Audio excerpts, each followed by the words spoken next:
I've been looking for the old woodlines for probably 20 odd years now and have managed to find quite a few of them and plot them on various maps that I've made.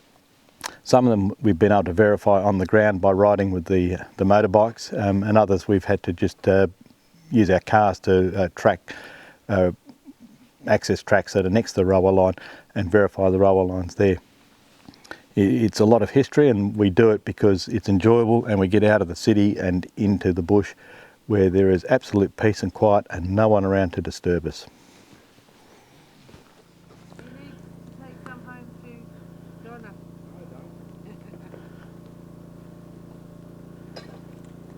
Donna. Today we've moved to our secret spot with Stephen. Paul and Stacey have gone home. Didn't know it, but there's been a lockdown while we've been away, and fortunately we've missed it. On the way here we've had two incidents with the vehicle. The first one was our very first puncture. Went through there, it was a small stick, but it was far enough in to go through the tube. Managed to get it off without too many dramas. The second incident was a little bit more serious. The drive shaft, the bolts that hold it in, had come out, and the drive shaft rattled around. We had one bolt holding it in. I had a spare one in the truck, and we recovered one that had fallen onto the ground. I had to file the threads a bit to fit it back in, but it went in, and we are missing one. I don't have another bolt with the same thread on it. But we're all good to go, and if worst case comes to worst case, we can remove the drive shaft and we'll drive home in front wheel drive.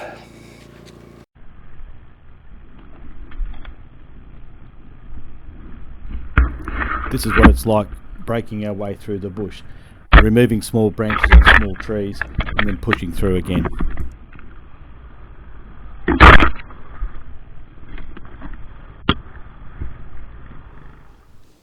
We've just driven through the scrub from that direction there.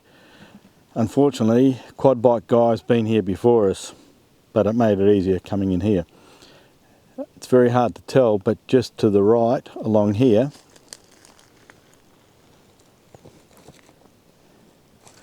is where the actual railway line used to be. While I was walking through the bush looking for bottles, I stumbled across this old malleefowl's nest. Here is another pile of horseshoes indicating where the horse yards and the blacksmith used to be.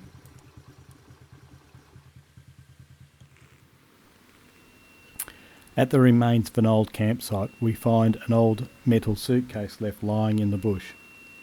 In the distance you can see tin cans and glass bottles left behind from the woodliners.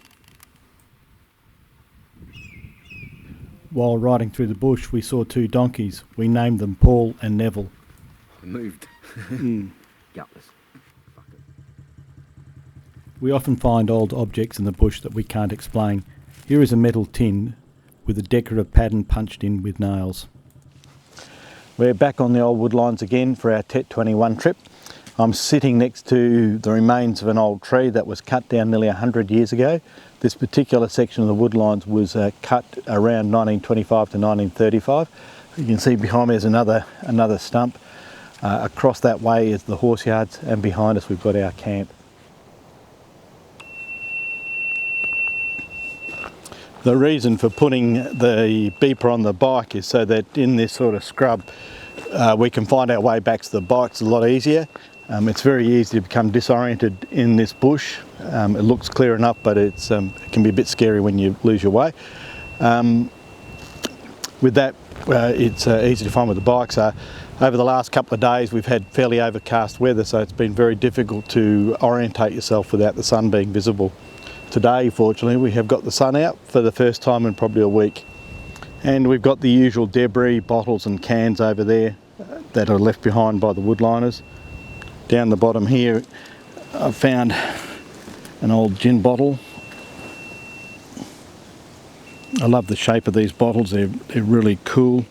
And next to this tree stump there are two axe heads and a couple of tins. Some sort of cake tin and probably a tobacco tin of some sort.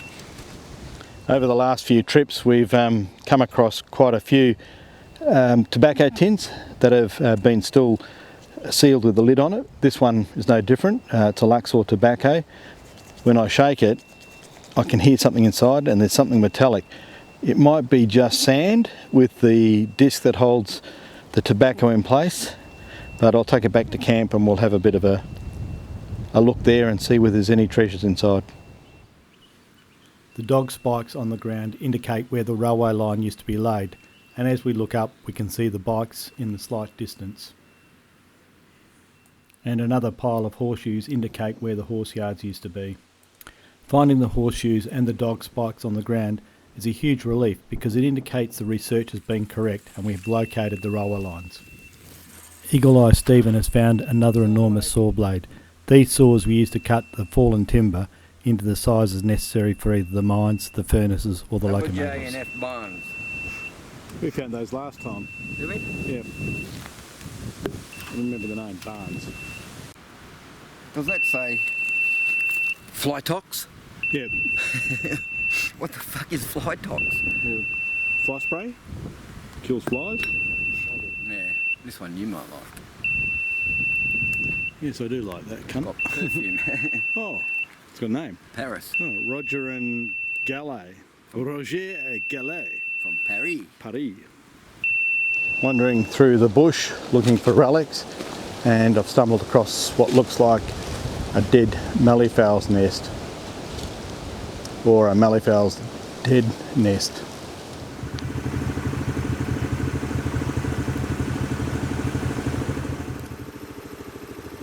Steve's just found a big pile of bottles all neatly laid out.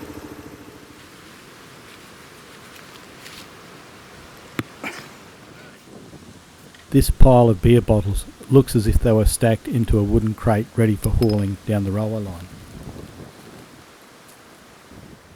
Behind me are the old horse yards that are at the end of the line we've been exploring. It amazes me that these horse yards, after nearly 100 years, are still evident, that nothing grows in the middle of them. And I think that's because the horse's hooves pound the dirt so it doesn't grow anything anymore. It's interesting to think that, you know, around here there was actually fencing and yards and stables for the Clydesdales that they had out here, but there's absolutely nothing left now. Every now and again you find a pile of the horseshoes, which are really big, but there's not much else other than the bottles and the remnants of the humans that were here. Just around here near the horse yards you can see the old cans and bottles that are left behind, and just in front of us is one of the old horse troughs, either used for water or for feed. This time I find an old shaving cream tube and an old saw blade. And sometimes we find the remnants of old home life, such as this pot. Yeah, are they on the move? No, they're all curled up. Looks like they've been eating some shit and moved on. There's just weird. And this is the trail of poo they have left behind.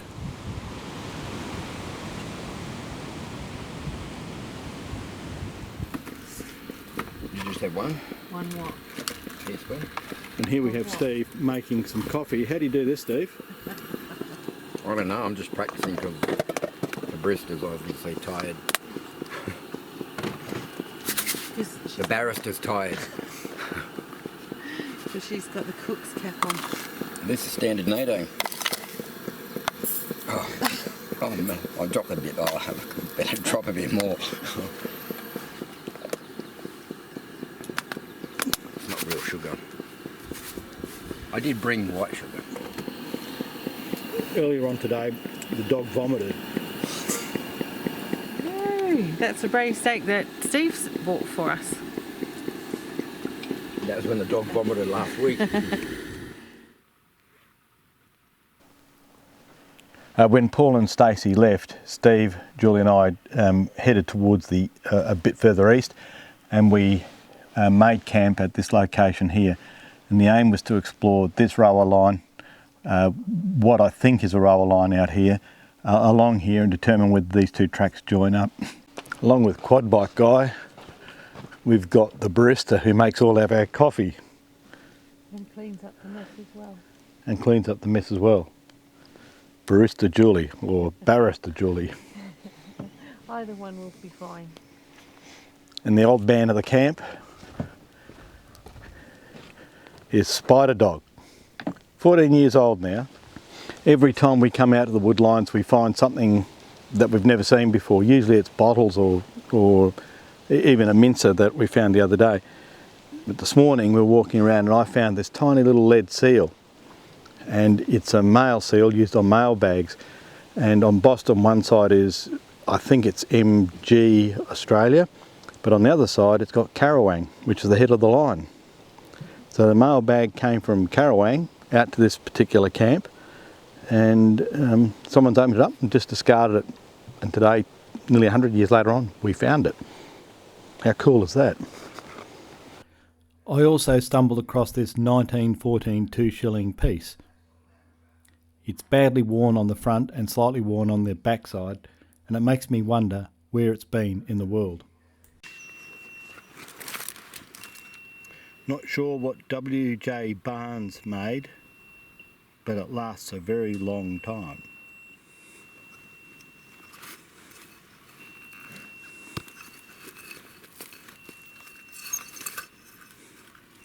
Complete glass from a lantern.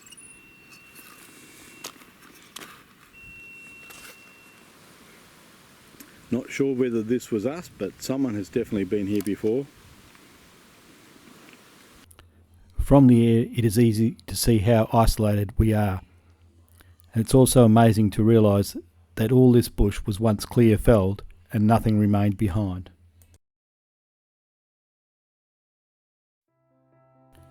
We always get off our motorbikes to look for the small treasures. Riding fast around the bush, you miss lots and lots of good stuff. Here we are on foot, looking more carefully for some of the smaller treasures.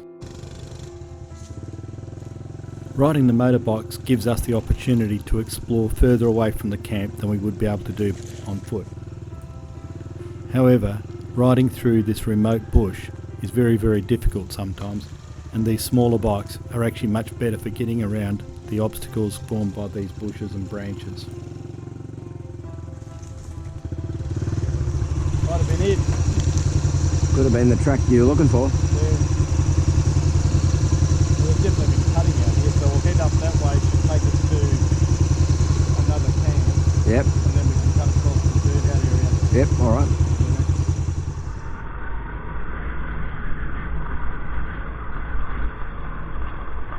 And another long ride in the scrub comes to an end as we head back into camp.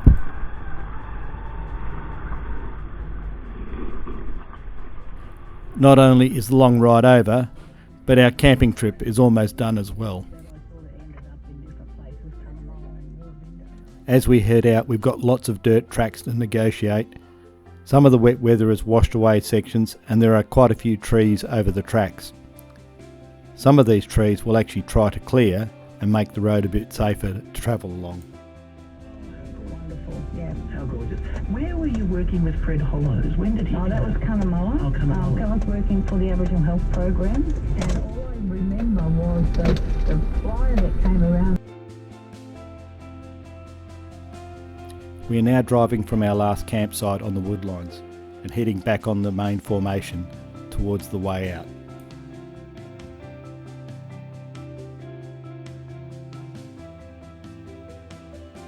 Oka 009 completes its second trip with the Tomo's exploration team.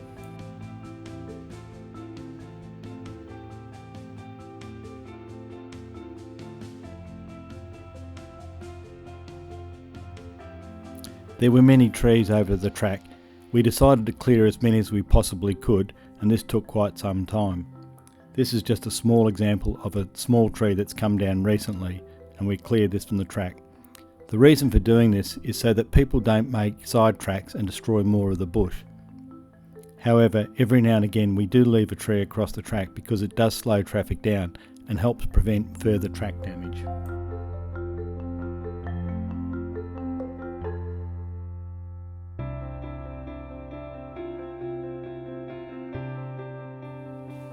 We spent our last night at the breakaways. We camped away from the main camping area, but used the opportunity to fly the drone over the breakaways to capture the image from the sky for the first time.